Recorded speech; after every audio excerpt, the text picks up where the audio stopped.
ഞാൻ പറഞ്ഞത് സത്യമല്ലേ പ്രണവേ? ഗൗതം ജനിച്ചത് പാർവതിയുടെ വയറ്റിലല്ലോ. അച്ഛനമ്മയും ആരാന്ന് പോലും അറിയില്ല. അങ്ങനെ നോക്കിയ ഗൗതമൻ അനാഥനല്ലേ?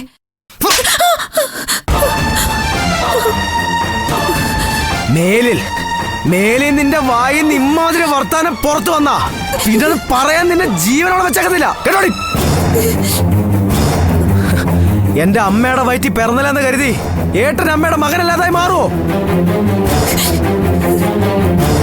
വായി തോന്നുന്നു ഓരോ നീ വിളിച്ചു പറഞ്ഞപ്പോഴേ പാവം മനുഷ്യ എത്രത്തോളം തകർന്നു പോയെന്ന് അറിയോ നിനക്ക്? ആ നിമിഷം ആ സ്പോട്ടിൽ നിന്നെ തീർത്ത് കളയാൻ എനിക്ക് തോന്നിയത്. പക്ഷെ പറ്റാതായി പോയി എനിക്ക്.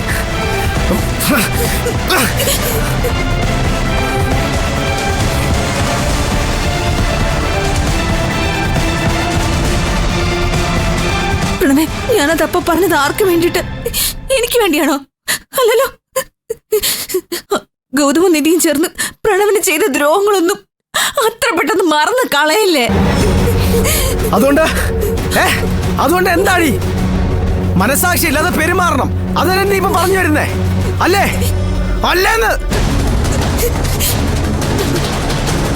എനിക്കും ഏട്ടനും ഇടയില് ചിലപ്പോ 1000 പ്രശ്നങ്ങൾ കാണും. എന്ന് കരുതി ആ മനുഷ്യനെ എല്ലാ രീതിയിലും തകർക്കാന്ന് ഞാൻ ചിന്തിക്കുന്നത് തോന്നുന്നുണ്ടോ നിനക്ക്?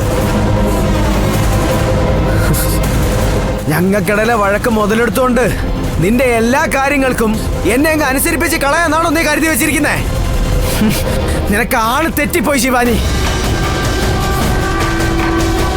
ഈശ്വരമംഗലത്തെ ഗൗതം ഗോപിനാഥ് ആരാണെന്ന് നിനക്ക് അറിയത്തില്ല. ഈ കുടുംബത്തിന് വേണ്ടി ആ മനുഷ്യൻ എന്തൊക്കെ ചെയ്തിട്ടുണ്ടെന്ന് അറിയാമോ നിനക്ക്? ഈശ്വരമംഗലം ഗ്രൂപ്പ് ഓഫ് കമ്പനീസ് എന്ന സ്ഥാപനം ഇന്നൊരു പ്രസ്ഥാനമായിട്ട് വളരുന്നുണ്ടെങ്കിൽ അതിന്റെ പിന്നിലെ ആ മനുഷ്യന്റെ കഠിനാധ്വാനമാ. ബിസിനസിന്റെ കാര്യം പോട്ടെ, എന്റെ കാര്യം തന്നെ എടുത്തു നോക്ക്. സ്കൂൾ കാലം മുതൽ എന്നെ കൊണ്ടുവരുന്നത് എന്റെ ഏട്ടനാ. ചെരുപ്പിന്റെ വള്ളി ഒന്ന് പൊട്ടിപ്പോയി കഴിഞ്ഞാ നടക്കാൻ അനുവദിക്കാനെടുത്ത് വീട്ടിൽ കൊണ്ടുവരുമായിരുന്നു. ഏട്ടത്തിയോടുള്ള ദേഷ്യത്തിന് നീ എന്തൊക്കെ പറയുന്നെന്ന് മാത്രമേ ഞാൻ കരുതിയുള്ളൂ. പക്ഷേ ഏട്ടനോട് ഇത്രയും വലിയ പക നീ ഉള്ളിക്കൊണ്ട് നടക്കുന്നെന്ന് ഞാൻ അറിഞ്ഞില്ല ശിവാനി. ഇനി അങ്ങനെ എന്തെങ്കിലും ഒരു സത്യം നീ അറിഞ്ഞു തന്നെ വെച്ചോ. ഇങ്ങനെയാണോ ചെയ്യേണ്ടിരുന്നേ? പരസ്യമായിട്ട് വിളിച്ച് പറയാണോ ചെയ്യേണ്ടിരുന്നേ? പകരം ആദ്യം നിനക്കത് എന്നോട് പറയാറുന്നില്ലേ? നീ കാണിക്കുന്ന ഏത് തോന്നിയാസത്തിനും ഞാൻ കൂട്ടു നിൽക്കുമെന്ന് പ്രതീക്ഷിച്ചിട്ടല്ലേ നീ ഏട്ടനെ പരസ്യമായിട്ട് അപമാനിച്ചത്? എന്റെ ജീവൻ പോയാലും ശരി, നിന്റെ ഒരാഗ്രഹങ്ങളും നടക്കാൻ ഞാൻ സമ്മതിക്കത്തില്ല ശിവാനി. എന്റെ ഏട്ടനാവ് എന്റെ അമ്മയുടെ വയറ്റിൽ അല്ലായിരിക്കാൻ പറഞ്ഞത് എന്ന് കരുതി എന്റെ ഏട്ടൻ എന്റെ കൂടപ്പറപ്പല്ലാതായി മാറത്തില്ല. ഒരു കാര്യം നീ മനസ്സിലാക്കിക്കോ, എന്റെ ഏട്ടനെ ഈ ജന്മം ഞാൻ വെറുക്കത്തില്ല.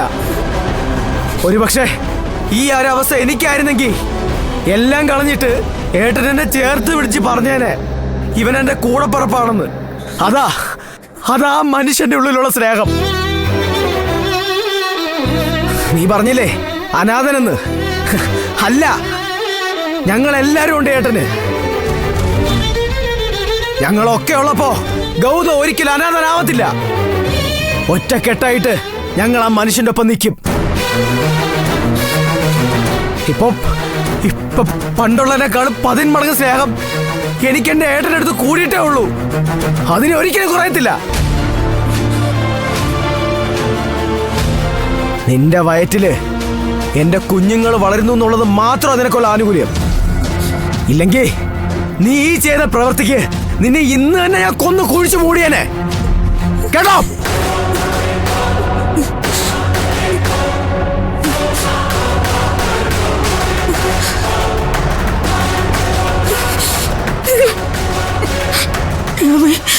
ഇനി എന്റെ വയറ്റിൽ കുഞ്ഞുങ്ങളില്ലാന്ന് കൂടി അറിഞ്ഞ പ്രണവ് ഇപ്പൊ പറഞ്ഞത് തന്നെ സംഭവിക്കുമല്ലോ.